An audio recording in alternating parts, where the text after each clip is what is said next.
territory. Wait, you've got the wrong. I attempted to state my case, only to be stopped by a premonition behind me. I turned around, the elder wasn't there. Was the other one lecturing me just to divert my attention? In a panic, I turned, blocking a strike from behind with my right hand. It was a shock, someone evading magic sense to get so close undetected. Thankfully, the unique Great Sage skill sped up my thought processes to 1,000 times faster than normal. The elder unsheathed his blade in a flash, and I was just barely in time. But something about my arm felt unusual. My skill set kept me from experiencing pain, but, oops, he had lopped the thing right off. This old guy's skills were incredible. Even with multi-layer barrier and body armor in place, it was like he could cut through paper. MMH. I must be growing senile. I was sure I had decapitated you there. Senile, my ass. His physical skills were no match for his companions, but his speed was ridiculous. He was lethal. Retrieving my amputated arm, I stepped back a little ways. So Rimuru? Stay back. I'm fine. I shouted, shooing Ranga away. The elder was too dangerous for him to handle. He looked confused for a moment but turned his attention back to the pink-haired ogress, apparently trusting me. I will not miss next time, the elder said as he resheathed his sword and readied it anew. No way I would underestimate his advanced age now. I needed to show him everything I had. Apparently waiting for the moment I was fully focused on him, he leapt up, and with a shout of "Die for my comrades!" slashed at me from my flank. Ha! The red-haired ogre shouted, still targeting me. Losing an arm should be the end for you. You were strong, I'll grant you that, but you were arrogant. You thought you could take us on alone, but that was your undoing. He had a unique way of moving, too, one that let him stab at my weaker points head-on. He must have seen me as enough of a threat to not bother keeping alive. Master-level teamwork like this was a huge pain in the ass. I was incredibly strong, so I didn't pay much attention to it, but I was really just an amateur in a fight. Whatever rubbed off on me during phys ed class was about all I had. Getting all serious against a total newbie seemed a little immature, but then again, I did tell them I couldn't lose. I suppose I had it coming. But I still had to make it out of this scrape, by hook or by crook. I considered the situation as I worked to keep the two at a distance. Taking them on with a single arm sounded like a steep order, so I used my Predator special skill to reabsorb it. Self-regeneration, the slime intrinsic skill I started with, was good enough to heal me when paired with Predator in the past. Hopefully, it could handle more delicate surgeries like this. Report. Combining the mimicry skill of Predator with the slime intrinsic skills Dissolve, Absorb, and Self-regeneration has earned you the extra skill Ultraspeed Regeneration. This comes at the cost of the slime intrinsic skills Dissolve, Absorb, and Self-regeneration. Losing all those slime skills at once seemed kind of a hefty price to pay, but I couldn't complain about the results. I never used those things anyway, given that Predator covered for them all. Launching Ultraspeed Regeneration, I focused on rebuilding my right arm. The arm I had consumed was taken apart and instantly absorbed into my body, and in the blink of an eye, it was back. It was crazy fast, like none of my recovery skills from before. Ultraspeed was right. Oops. No time to gape at my own handiwork. Let's try a quick bluff. Ha ha ha. Ah ha ha ha ha. Did you think cutting a simple arm or two off meant you had won? Well, sorry to disappoint you. I will admit to underestimating you all earlier, though. Time to get a little serious. I removed the mask and placed it in a pocket. The ogres, already spooked at how fast I had rebuilt my arm, were positively stunned by what they saw under the mask. Releasing my full magical aura made my hair begin fluttering in the air. They must have instinctively sensed the danger. You monster. The red-haired one intoned. I'll kill you with everything I have. Ogre flame. I guess fire was his ace in the hole. I was immediately the center of a hellish vortex that might have been 2,000 degrees or more. That little spark? That won't work. It would have vaporized anyone other than me, but cancel temperature meant that it didn't even singe my hair. Seeing his finisher fail so spectacularly sent the red-haired ogre, for the first time, into an obvious panic. He kept his head through sheer force of will, resolutely staring at me. He wasn't broken yet, I had to hand him that, but considering I didn't want to kill him if I could, I kind of wish he accepted defeat sooner than later. Right now would probably be my best chance. The ogres were by and large stopped, wary of what I might try next. Let's bust out something huge to break 'em all at once. And if that didn't work, if they still didn't want to hear my story, then I'd have no other choice but to finish them off. Please let this be enough, I prayed as I made my final move. You want to see what real fire is like? Look at this. I let the dark flame whirl around my left arm. I was hamming it up, I knew, but I had to if I wanted to make my foes grovel before me. My brother. The pink-haired ogress tangling with Ranga shouted, the fear apparent on her face. That flame. Your illusory arts are nothing compared to it. It shocked her, at least. Her brother's ogre flame was a mystical art, one that turned his very aura into flames. Mine, meanwhile, was an innate skill, which must have thrown her a little. Hair, you're right. But I've got something even more fun than that. Now it was time for some dark thunder from my right hand. I needed this to be the clincher, the thing that finally scared them out of their wits. No need to hold back, although I couldn't waste all my magic on it, either. I adjusted the force to around a third of its usual level, then sent the particles flowing. Behold, my true power. I screamed as I loosed a bolt of dark thunder at a handy boulder nearby. It instantly evaporated, and a beat later, a blast echoed. There wasn't even any soot left behind. Just like when I tested it, maybe even a bit stronger. Damn, this thing's crazy. Maybe there was a need to hold back. I knew I had poured fewer magicules into it than last time. It didn't make sense. It should have been a third as strong, enough that I could fire several bolts if I wanted. Received. Compared to dark lightning, dark thunder consumes. I didn't ask for it, but the sage swooped in to explain. Basically, it was stronger since it was more focused on delivering a powerful strike on a limited range, which meant it used far less magic. That was why it did more damage with fewer particles. I was starting to think this dark thunder was a bit more unique than I suspected. Just like dark flame, it was hard to figure out when it was best to use. It made my heart race, and I was the one wielding it. Good thing I didn't try it on myself, I thought. It was nothing I could rely on multi-layer barrier to save me from. So how will the ogres respond? Tremendous. It pains me to say this, but your powers are in a class far above ours. However, as the next in line to lead my band, I was raised to take pride in my race. How could any leader allow his fallen comrades to suffer in silence? Whether I succeed or not, I must strike a return blow. Young master, let me join you. Great. The exact opposite effect. Now the red and white-haired ogres were playing the tragic heroes, their faces bewildered. They were ready to sacrifice their lives against me. It wasn't how I meant to end this, but against that attitude, it'd be hard to suppress them without causing their deaths. So there's no other way?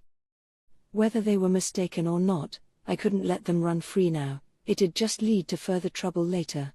I hated to say it, but I was starting to understand it was their own damn fault for being so stubborn. Just then, the fetching ogre princess shouted out. Please, wait. The pink-haired ogress stood before her red-haired brother, arms open wide to stop him in his tracks. My brother, you must think calmly about this.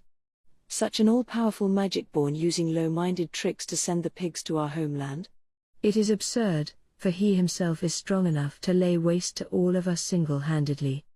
He is unique, to be certain, but I am no longer sure he is with the horde that attacked us. What?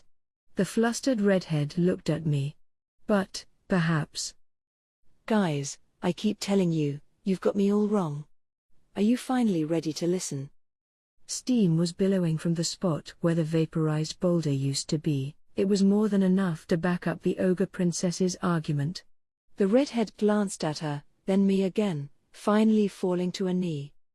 My apologies. Perhaps I was driven into having the wrong idea about you. I hope you will accept my deepest regrets. So he finally admitted he was maybe wrong about this. I appreciated the thought. It came as a relief. Well, no point talking here. How about we go back to the village? You guys come along. I'll be glad to feed you, at least.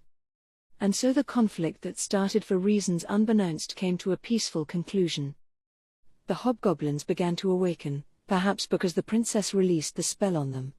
It must have been one heck of a charm, considering all the noise from my magic didn't bother them at all. For my part, I released the sticky steel thread covering the purple hair and sprinkled a bit of potion on the unconscious blue hair. I wasn't exactly sure what to do with the black hair, but it turned out Deviant was more than enough to separate the paralysis from his body. Normally, you'd need magic or medicine to handle that. I'd used paralyzing breath without thinking of the consequences very much. I'd have to make sure there was an easy way to undo it next time. That, I regretted a little. Nobody was seriously hurt, so we all headed for the village. And just like they promised before I left, there was some magnificent food waiting. That's Rigid for you. The ultimate bureaucrat. His organization skills were nuts. I still didn't feel hungry, but I had been looking forward to this since morning. It had been a physically active day, and between that and the test of my taste sense coming up, I was champing at the bit. And here it came. That first forkful of meat. It's so good. I thought I might cry. The flavoring was a worry for me earlier, but they had taken the juice from assorted types of fruit to make a sauce. The promotion to hobgoblin status must have upgraded their palates, too, and they were now experimenting with all sorts of new recipes. This magical beast was cow deer, right? Well cooked, it was tasty enough even without any extra spices or such, but adding some fruit to the mix provided a very different, and very engaging, sensation to my taste buds. It did wonders to mask the gummy flavor and tie a neat little bow over the whole package. That was how Lilina, the goblin lord overseeing our food stocks, and Haruna, the proud cook, explained it. I followed their suggestions as I cleaned my plate, taking in the experience I'd missed. Speaking of which, they were pretty ecstatic when I gave them the salt I had collected. They knew what it was, I guess, but had given up on securing any because it was too expensive. I suppose, to a goblin race mainly preoccupied with survival up to now, seeking out new flavorings wasn't too high a priority. They got the requisite salt in their diet from the flesh and blood of their prey, and beyond that, they didn't think deeply about it. I advised them not to go overboard with their salt intake, just in case. Not that I was sure monsters could suffer from high blood pressure in the first place. The pink-haired ogre made a surprising contribution, too. She knew a great deal about herbs and aromatics and the like, and she brought in a few wild grasses we could use to hide the meat's more unpleasant odors. I hope this will atone for our rudeness a little, she said as she helped collect the ingredients. She was a high-level creature, and she worked briskly, putting the freshly evolved hobgoblins to shame. The other ogress, the one with purple hair, was just eating along with the others, though. Perhaps female ogres weren't necessarily banished to the kitchen in their society. If it was this delicious, I wasn't going to care about genders. It wasn't long before Pink Hair was getting along swimmingly with the rest of the gobliners in the village. They'd try to learn as much as they could from her, I was sure. It was nice to have another positive influence around town. All's well that ends well, I suppose. The roast meat feast I was so looking forward to went off without a hitch, and our new companions were all too happy to join us as we drank through the evening. Chapter 2. Evolutions and Clashes. We decided to sit and hash things out with the ogres the next day. We chose the log house built atop the recently burned out public square in the center of the village. Mildo, youngest of the three dwarf brothers, had done a great job crafting it from the basic sketch I drew on a plan of wood. My previous stint as a general contractor gave me at least that much knowledge, as I measured out the dimensions and such as best I could with charcoal on wood and handed it over. It was the great sage, and the new freedom my body offered, that made it possible. Plus, the drafting tools the dwarves brought over. With a bit of effort, you could get something almost as accurate as from a computer. I was starting to feel like I could whip up a skyscraper in no time flat. Mildo had no problem comprehending the blueprint. Maybe my drafting approach was a lot easier to understand than whatever was this world's mainstream. Which made sense. The buildings around here were child's play compared to the kinds of things we designed for the concrete jungles back home. The Dwarven Kingdom had plenty of impressive architecture, to be sure, but in terms of technical execution, it still had a ways to go. Maybe we'd have high-rises built on this square someday. It was amusing to think about. But I digress. I guided the ogres to the house's reception room, looking around to make sure everything was built as I ordered. They meekly followed behind, eagerly looking around the house like it was a novelty. There was zero decoration yet, so I don't know what enthralled them so much, but whatever. The reception room had a large table, along with a few simple stools encircling it. We were all gathered there, Rigurd, the 4 goblin lords, and Kaijin the dwarf as a mediator. 13 in all, counting me. Why did I have Rigurd and the rest here? Because I figured the ogres had some important things to tell us. If something was happening to the forest of Jura, it had come to our doorstep soon enough. I didn't want to be the sole go-to point for every crisis. Rule but don't govern, as they say. Haruna came in with tea for everyone. She gave a quick bow once she was done and left the reception room. It was still a tad awkward for her, but she was beginning to learn some manners. Wonderful progress. I brought the cup to my lips. Bitter, but not distastefully so. I didn't used to be so picky when it came to this sort of thing, but the long-awaited return of my sense of taste was maybe making me more finicky. The green tea-like bitterness played around my tongue. I could feel its heat, too. My body had cancel heat, I suppose, but I could still feel this. Funny. The ogres seemed to enjoy it as well. I waited for them to settle in before we began to talk. I started by asking why they were there in the first place. They replied that they were fleeing in order to regroup and rally themselves. That, in itself, was disquieting. I had a feeling this would go on a while. If there was a force out there that could defeat ogres, we had a threat on our hands. These were B-ranked creatures, even solo, and I could tell that much from yesterday's battle. And these guys here were the cream of the crop. Masters of the forest. The highest class of monster you'd find here, I was told. Better hear them out. To sum up the ogre's story. There was a war, and the ogres lost. That was about it. While I was busy fending off Efreet at this village, the ogres were getting involved in a war of their own. Who on earth could challenge the most powerful race in the forest of Jura to war, and win? It sent a thrill of tension across everyone in the room. Their faces tightened with concern. They attacked our homeland out of nowhere, the red hare muttered angrily. Their power was overwhelming. Those hideous pigs, those orcs. It was an army of them, apparently. And unlike humans, monsters never thought about formally declaring war before having at it. So while the ogres didn't decry the surprise attack in and of itself, orcs attacking them was far from the norm. Why? Simple, the difference in strength. Orcs were D-ranked creatures. Stronger than goblins, but nothing a veteran adventurer would lose sleep over. Ogres, remember, were 2 grades higher than that, rendering a one-on-one battle eminently predictable. And yet, the weak challenged the strong, and they won. I decided to go a bit more in-depth.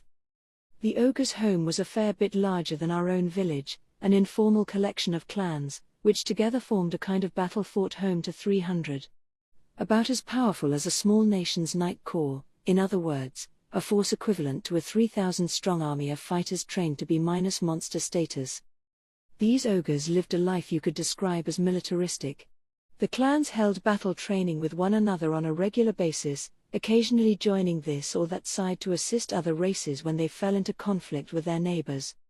Some of the clans had even made their mark on history, forming vanguard forces of an army for one demon lord or another, and these ogres were descended from them. They lived, in other words, as de facto mercenaries. And the ogres of this world were quickly destroying the image I once had from my own fantasy novels. But that wasn't the issue. They had been defeated by far weaker monsters, and it looked like they were all still in shock, for in this reception room, we were looking at the sole survivors of the entire settlement. The red-haired one had taken his sister, the princess, away from the place while their leader was spearheading a team to defend them from the orcs. She was nobility, after all, a sort of ogre shamaness, and her people put her ahead of everything else in their lives.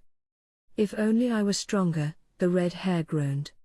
The last thing he saw was the orcs, clad in black armor, delivering the final blow on his leader.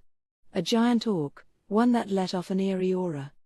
And one other, a figure who didn't bother to hide their own brutally dark aura, one who wore a mask that looked a bit like an angry clown. It was one of the magic-born people, I am sure of it, the shamaness declared. A high-level one. I'm afraid my brother never stood a chance. Indeed, the elder added. We jumped to conclusions about all of you because we saw that fiend in action. We thought you were one with them. Yeesh. Really? Cute lil old me? Getting lumped in with this murderous freak? The way they put it bruised my ego a bit, but then again, I was wearing a mask of my own back there. Perhaps it was natural to associate me with that magic-born guy. I was under the impression that a magic-born person could be almost any intelligent monster. Ogres would count as magic-born, even. But if this guy outclassed them that much, he had to be something extra fierce. I knew from our earlier confrontation that nothing was more dangerous than monsters with a little intelligence. They could wield magic with the ease of a human caster and handle weapons equally as well. That, combined with physical strength that outclassed humanity's, made them difficult to counter at all. And the higher level the monster, the more disastrous the results could be. It'd be safe to assume we were dealing with an A rank, at least. Not welcome news. Oh, and just for clarity's sake, goblins are a subrace of mankind, so their evolved hobgoblin forms don't count as magic-born. The ogres continued. It seemed there had been 3 other orcs equivalent in strength to the black-armored one. The 4 made short work of the ogre stronghold's elite fighters, and as they did, the rest of the orc soldiers poured into the fort and kicked off the massacre in earnest. There were several thousand, just an estimate on the ogre's part, but still a massive figure. And the funny thing was, they were all clad in the sort of full-plate armor you'd expect a human watchman or the like to wear as a uniform. Like a massive wave of metal, steamrolling across the forest. If that was true, this had to be the work of more than simply the orcs. Orcs were human types as well, but they were treated as low-level, unintelligent monsters, like goblins. There was no way they could cobble together the funds for such extensive, and expensive, armor. Plus, there were lots of powerful monsters in the forest of Jura. It'd be impossible for the orcs to avoid attracting attention on the way to the ogre stronghold. It seemed fair to assume they were colluding with some other nation, a nation of humans. But I couldn't guess what they wanted, and that concerned me. If the force was several thousand strong, they couldn't have merely wanted to crush that one ogre site. They were gunning for the entire forest of Jura, at that rate. You know, Kaijin offered, they might be in cahoots with one of the demon lords. Demon lord? Shizu's face flashed across my mind, her final words echoing alongside it. Leon, the demon lord, the foe I'd promised to defeat. Could that be possible? I wasn't sure I had it in me to topple a demon lord quite yet, but... Generally speaking, I didn't think any demon lord cared much about this forest. Outside of it, their lands spread far and wide, and their fertile fields were mostly tended to by vast numbers of golems and slaves that had been captured in battle. Demon lord-controlled lands never had to worry about famines, and as a result, these lords were rarely concerned about areas under human control. The way it was explained to me, the so-called war slaves had it good enough that their lives weren't much different from anyone else's. I couldn't say how human nations considered them, but as far as the forest of Jura's denizens went, the demon lord lands were pretty chill. So if anyone was looking to conquer someone else's territory, chances were good that humans were involved. At the same time, there could always be a demon lord or two who wanted to kick off a war just for fun or to pass the time. Valdora the Storm Dragon had been another check on their behavior, and now he was gone. It made sense. I had to think more about defending this forest, I supposed. But either way, one thing was sure, this place was getting overrun by orcs. So what now? I decided to hear everyone out. We believe the orcs are seeking to seize leadership over the forest, Rigid said after I prompted him with a glance. Everyone was looking at me now. Fight them? Run? Or join their alliance? The way the ogres were acting, they knew that we could be enemies once again, depending on my decision. Suddenly things were far more intense. But I didn't care. Well, how about another cup of tea for now? One came to me. Everyone put their respective cups to their lips, and the tension abated somewhat. Right. So what are you people gonna do? I asked the ogres. What do you mean? I mean, what's your future direction? Are you gonna run so you can fight another day, or just hide out somewhere instead? 'Cause if you were planning to run, I was just wondering if you had someplace in mind. Is it not obvious? We will build our strength, wait for an opening, and challenge them again. Precisely. We must avenge our lord. As must I. We are all but powerless right now, but I refuse to let those two-legged pigs live. We promise to follow our young master and princess. The ogres certainly had an answer. They must have resigned themselves to this from the start. Even back in our own fight, there wasn't a single hint of hesitancy clouding their eyes. They must have known it would mean their lives, but I had to respect it. Despite how cornered they were, they still had the dignity to not kill any of the hobgoblins. I had a feeling I'd regret it if I let them march off to their deaths. Hey, you guys interested in joining my side? Huh? What are you? I put it clearly enough, didn't I? If you guys were working as mercenaries anyway, why don't you work for me instead? If you wanna fight for your old lord, I'd be happy to hire you to do that. Besides, if it's strength you're seeking, don't you think you should side with me?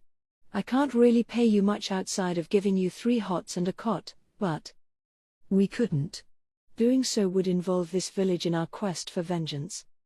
I do not see a problem with this, Rigid said. We are here to serve Sir Rimuru, and no other. If he wills it, no one will work against his desires. Yeah, added Kaijin. That, and I kinda expect we'll get involved in this sooner or later anyway, you know? If that many orcs are on the move, I doubt any place around here is safe. Very true, another goblin lord chimed in. A lizard man spy once made contact with the village we used to live in. As goblins, we were unable to understand what he wanted at the time, but I imagine he was investigating some new movement or trend. Which means this place could become a battlefield. It is best for us all to work together. They all seemed well enough in agreement. Humph. Not like a bunch of goblins could do much themselves. If we had an orc horde coming, we needed as many people on our side as possible. Right, I offered. If you agree to serve me, I think I might be able to make your dreams come true, too. How, exactly? Simple.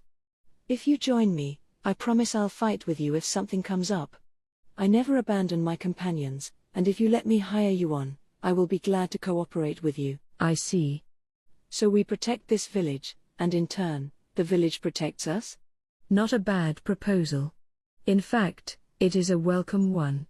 We could use this place as a base to assemble the resistance forces we need against the pigs. Yeah, exactly, I replied. We're gonna be fighting anyway.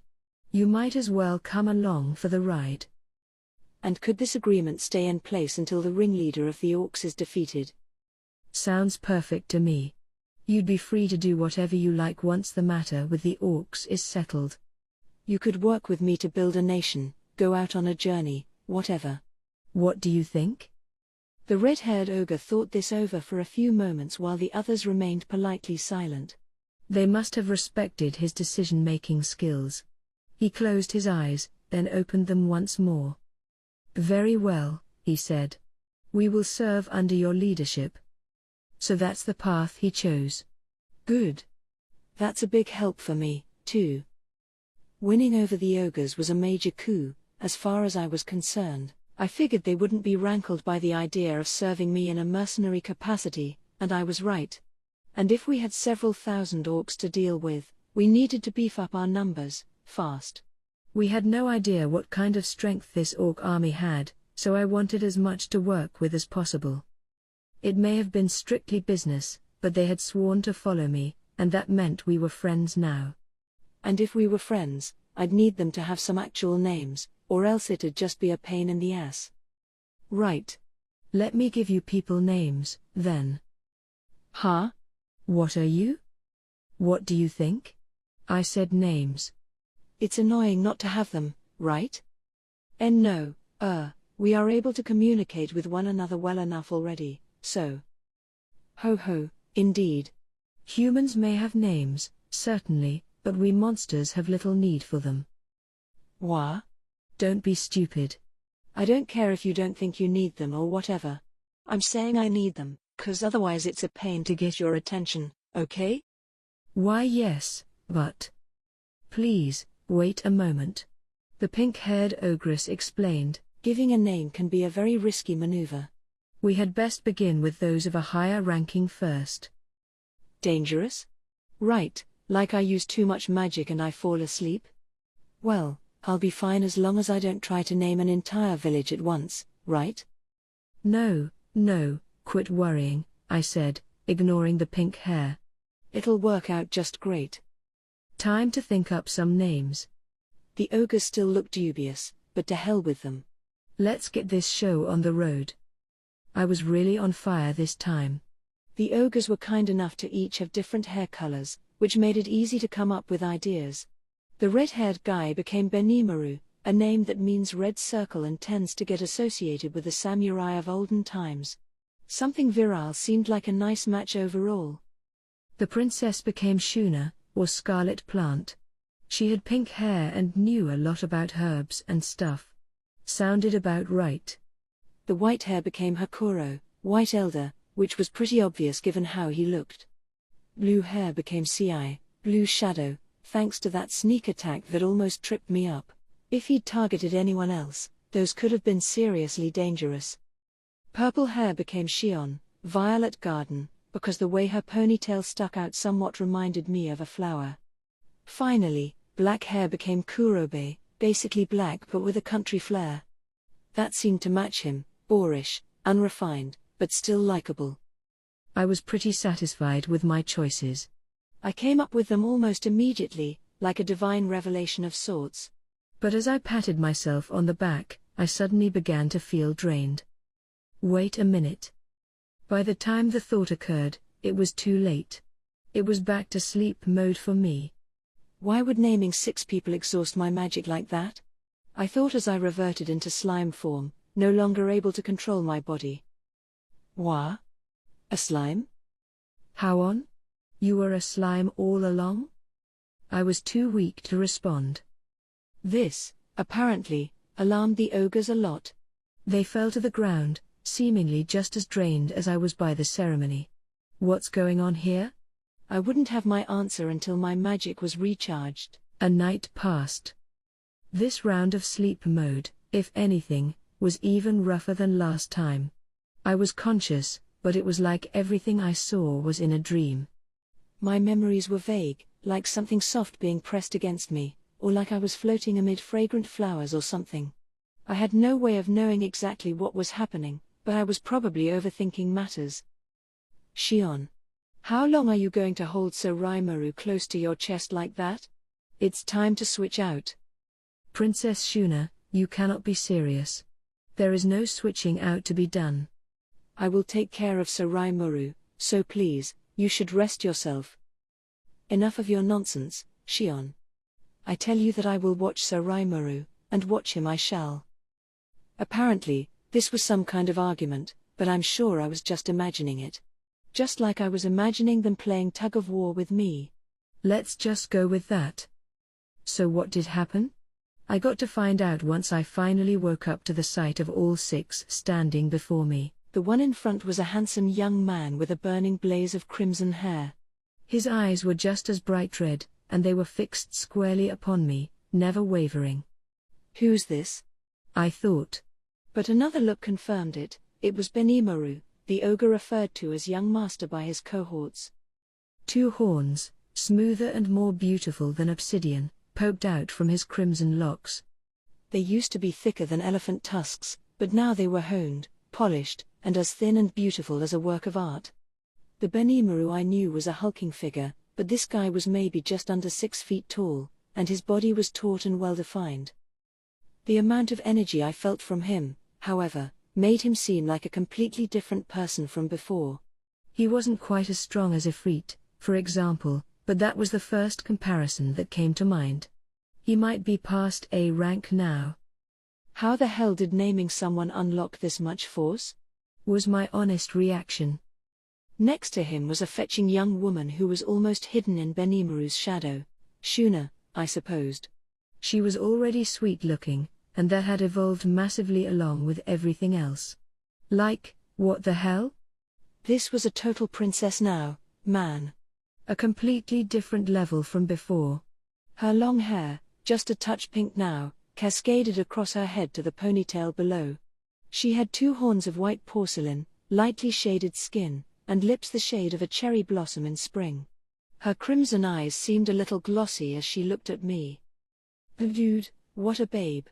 Number 2D anime girl could compare.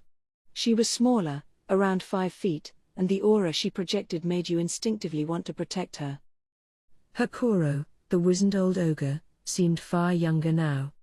He had looked about ready to keel over at any moment before, but now it appeared he was maybe just beginning to approach his golden years. His posture is perfect, and at least some of the physical strength he had lost with age has returned, I thought. Even in a straight-on test of strength, he was no longer someone to trifle with. His eyes were still black, his hair still a shocking shade of white, but now those eyes were sharper. His long hair was tied back, and he had a pair of small horns on both sides of his forehead. He looked like a warrior, and if he took me on now, I wouldn't exactly like my chances. Shion, the other ogress, had clearly paid close attention to her hair.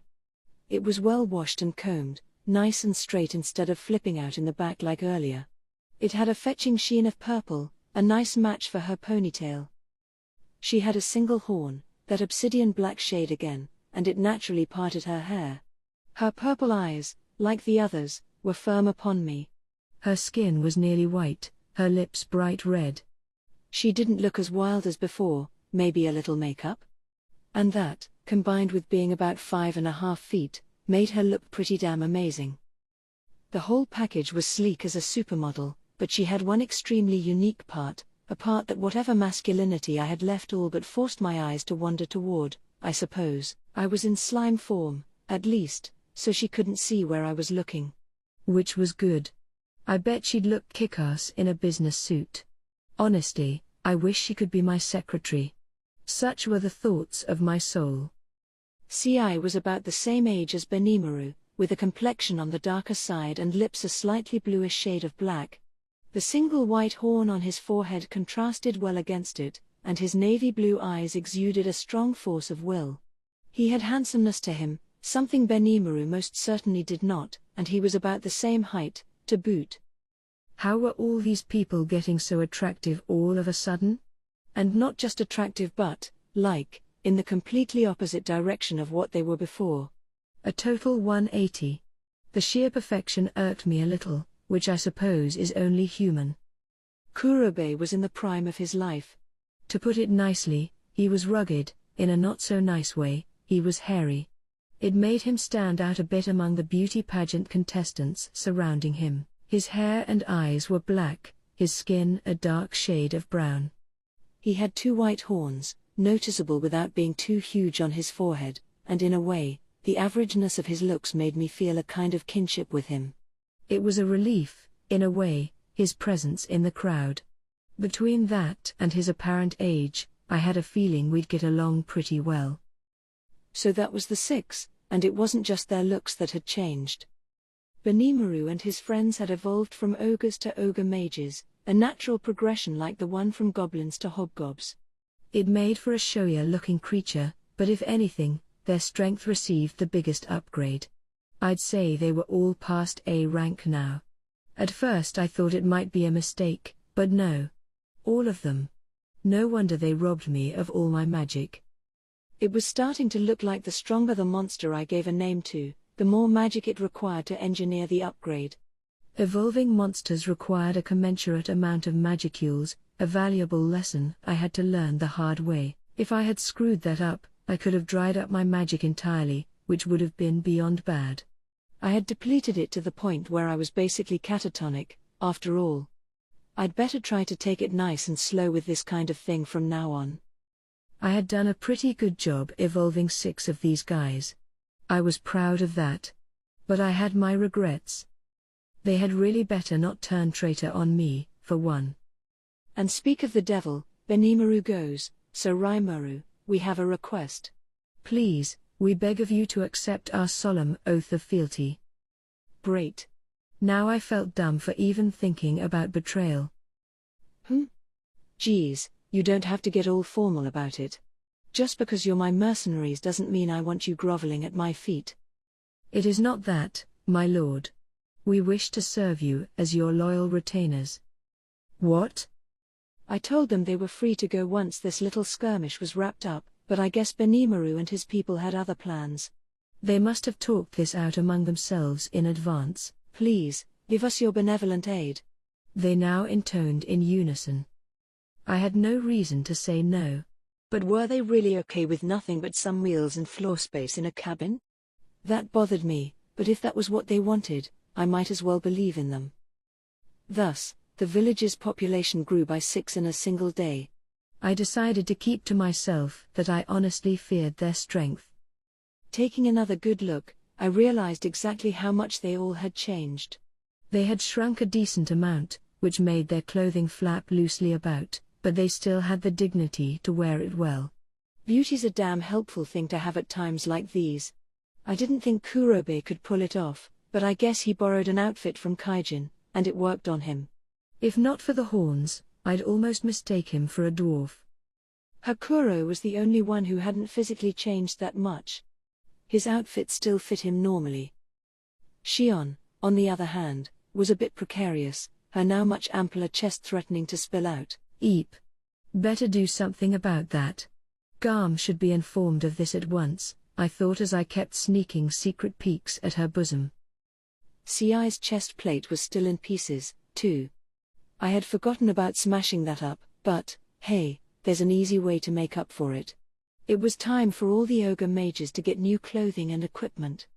I had promised to take care of their basics, and I didn't want them to fight with old, banged-up crap. So I took them all to Garm's cabin. Hey, boss. He greeted me, smiling as he stopped working. Those the new ogre friends we've got? You sure about that?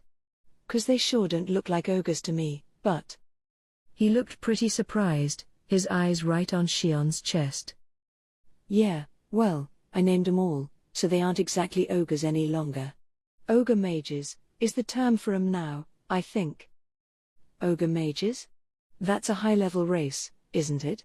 Born only on extremely rare occasions among the ogres. Is it? Well, there you have it, I guess.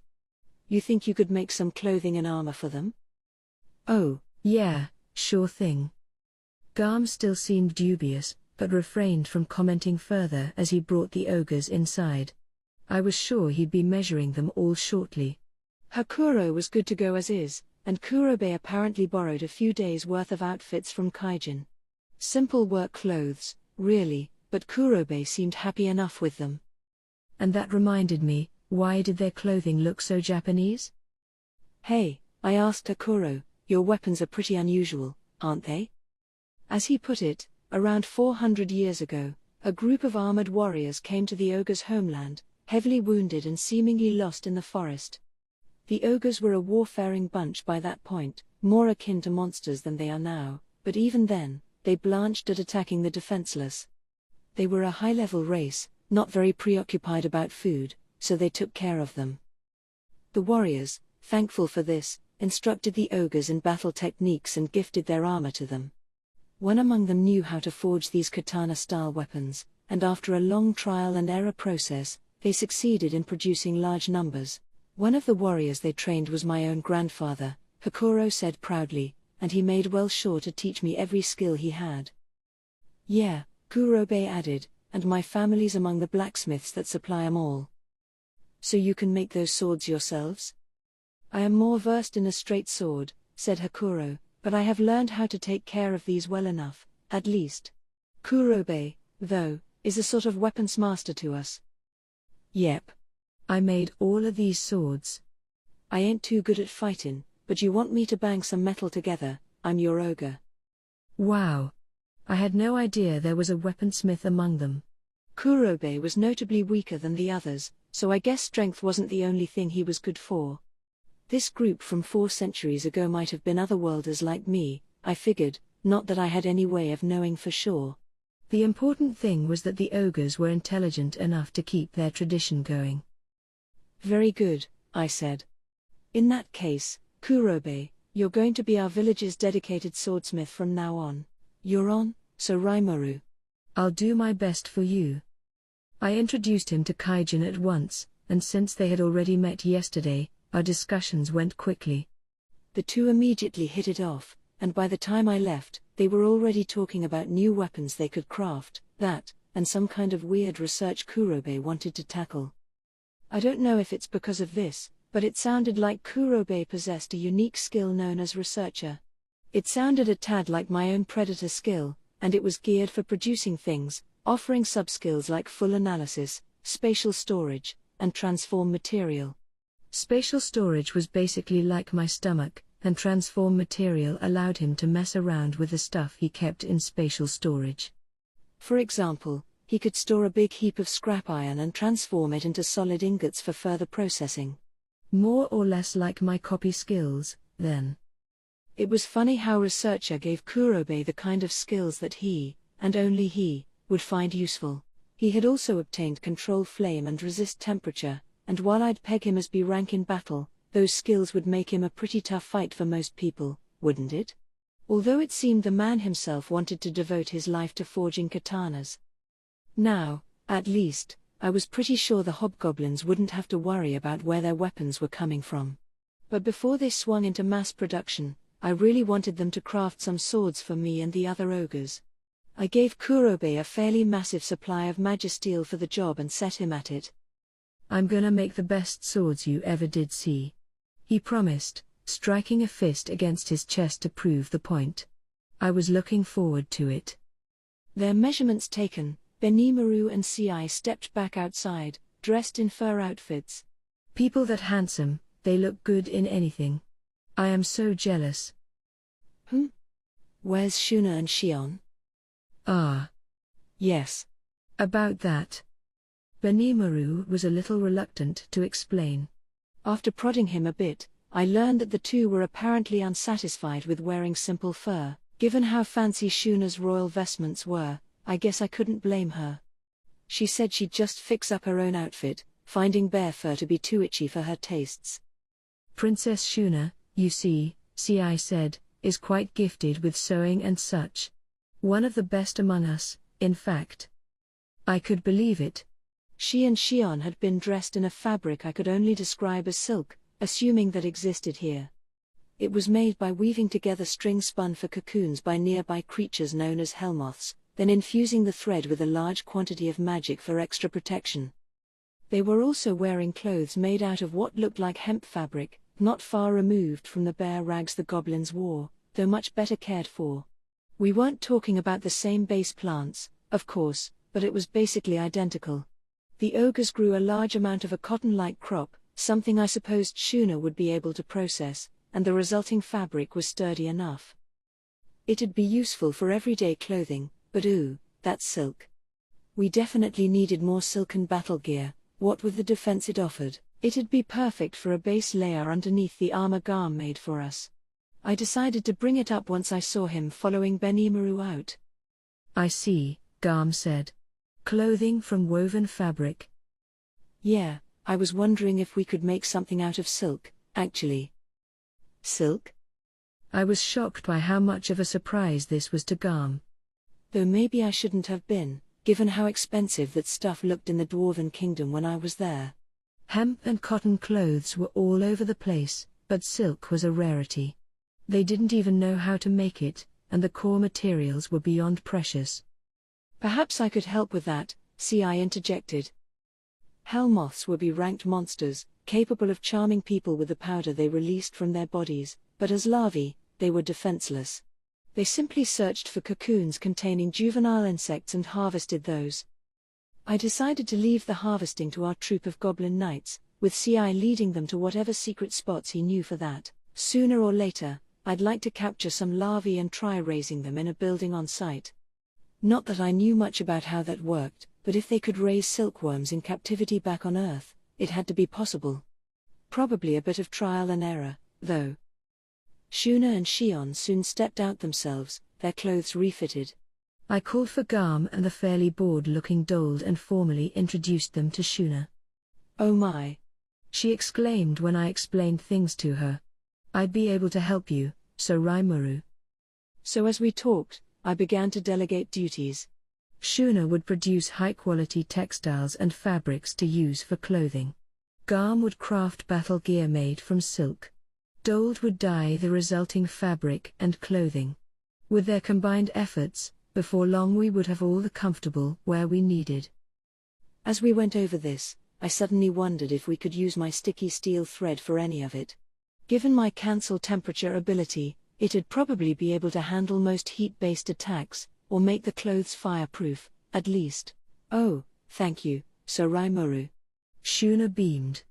"I'm sure I will be able to produce the finest fabric there is for you." "I hope you will." "Just leave it to me, Sir Rimuru," she added, blushing slightly. How cute. She must have loved being relied on like that. Sewing was her hobby, and getting to use that in the course of her princess duties seemed to provide a lot of motivation. As far as I could tell with the dwarf brothers, working with such a fetching young ogress would be much to their liking, too. Please, please, please, just don't make any moves on her. She might look cute, but she was deadly. If they tried to give her a slap on the ass or something, I very much doubted they would be alive by sunrise. I wouldn't put it past them, either, which was the thing. Being freed of carnal desires like this had made me a fairly cold judge of other people's character. If I wasn't a slime, I'd probably be more worried about my own hide than anyone else's. That was how cute she was. A total demon princess, you'd risk your life trying to ask her out. On a whim, I decided to whip up a few drawings. There wasn't any paper around, so I was still using charcoal on wood. My new body made it pretty easy to craft what I wanted, which in this case was what we'd call a business suit in my own world. I traced a few example outfits for men and women, trying to picture Benimaru wearing them as I did. Given the looks they were all gifted with, I figured these would complement them perfectly. Shion in particular, with her dignified appearance, I thought. Very interesting, Shuna offered when I showed her. I would be glad to try sewing some of these. So that was that.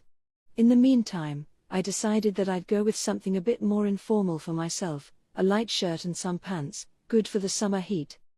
I wouldn't mind some kind of hoodie, either, but no way I could conjure up a zipper on this planet. For now, I had used thought communication to communicate my image of how it should look and feel to the relevant people, so hopefully they'd make that for me sooner or later. With these orders placed, we all took our leave from the workshop, except Shuna. Lake Sisu was situated in the center of the forest of Jura, surrounded by a broad region of marshland. It was the domain of the lizardmen. A smattering of caves surrounded the lake. These formed a sort of natural underground labyrinth that stymied anyone who tried to go inside, and at the end of it lay the vast cavern that contained the lizard-man's stronghold. There, the race held control over the lake area, secured by the natural protection they were blessed with. Today, however, the lizardmen were greeted with news that had the potential to affect their people's very future. The orc forces were here, and they were advancing on Lake Sisu. The chief, upon hearing this, still managed to retain his composure. "Prepare for battle," he bellowed. "We shall kick these pigs back to the abyss they came from." He was supremely confident, but that didn't mean he would rest on his laurels. Along with the attack order, he sent the call to gather as much accurate information on the Orcish army as his people could find. They had to have a grip on their numbers, to start. One average lizardman, carnivorous and ferocious in battle, ranked around a C+. Their battalion leaders would probably manage a B-, maybe a few up to B, even. Perhaps around half the tribe would serve in battle, and half would be a formidable presence in any war. The conventional wisdom was that a fully armed knight corps from one or another of the small kingdoms around the forest was a solid C+ threat. In most of these kingdoms, the military consisted of at most 5% of the overall population, usually more like 1%, unless they were involved in protracted warfare. A lizardman force 10,000 strong, exhibiting the teamwork and synchronization the race was known for, would offer no hope for a kingdom whose population numbered beneath 1 million. And this would be a fight on their home turf. The chief liked his chances. But there was still something that bothered him. The orcs had no problem with going after weaker opponents, but they never dared to defy those higher up on the food chain. Lizardmen were not weaklings. They were higher up, as it were. Goblins would be one thing, but what was making them act so fearless against lizardmen? The question gave birth to a small seed of doubt in his mind, one that even now stabbed against the chief's heart. He was a bold man, but he was also careful, a balance anyone who wanted to lead such a fierce tribe had to have. And the chief's concerns wound up being all too perceptive. The orc force numbers a total of 200,000. The spy team's report to the chief and his council of tribal elders sent a thrill of fear across the great cavern. Its content, delivered amid halting breaths by the lizard-man warriors, froze everyone in place. Ridiculous. That couldn't be possible. One of the elders scoffed. The chief agreed, he would have said the same, if so many others weren't in attendance. He had a duty to be a rock for his people, unmoved by every ill tiding that greeted them. He couldn't believe it, but he couldn't simply say so. If the report turned out to be accurate, he would have to accept it and come up with countermeasures. Is this true? He ventured. By my very life, it is, my lord. Very well. You may go and rest. He gave the warrior a composed nod and ordered the lizardman, who no doubt had run at full speed day and night to deliver the news, out of the chamber. The sight of the chief, as sage and reserved as ever, must have relieved them a bit, so much so that they fell to the ground, right where they stood, too exhausted to continue. It was all the proof the room needed that their news was true. 200,000? It is insanity. Watching their fellow warriors carry the spy team away, the chief found himself forced to reassess the situation. The orcs were certainly a fast-multiplying race in terms of numbers, but he doubted even they could assemble such a huge array of fighting men and women in one place. How could they even have the logistics to supply 200,000 hungry stomachs? It would be a gargantuan effort, keeping those supply lines fed. Transporting all that food couldn't have been feasible for such an undisciplined rabble. These orcs are selfish louts, one of his advisors whispered to him, not a care in the world for anyone but themselves. How could anyone have wrangled them into a single cohesive unit? That's the question, the chief thought. Even the most gifted leader couldn't control a force of 200,000 at once, not unless they had absolute control over them all. 1,000 at once would be about the practical limit. Orcs were D-ranked monsters with intelligence beneath that of humans. They cared little for anything that wasn't directly in front of their faces. They were foolish, to a man, and the word cooperation didn't exist in their vocabulary. The chief had his hands full managing all the lizardmen who served him, which numbered around 20,000. And that was a race that, by and large, lived in harmony with one another. Add a zero to that figure, and it was simply beyond comprehension. Is there some manner of genius class among them leading the forces? The chief said to himself. It could hardly be the case, his advisor replied. Anyone capable of maintaining order among them would need to be a unique monster, and I have never heard of more than one such creature appearing at the same time. Indeed, another chimed in. The idea of multiple unique monsters of your caliber, my lord, being born among the orcs. Impossible to think of. The chief nodded as they each shook their heads in disbelief. No. It makes little sense. But there is no point denying facts. If I am to assume this report is valid, what are the orcs capable of doing? Even if the orcs did have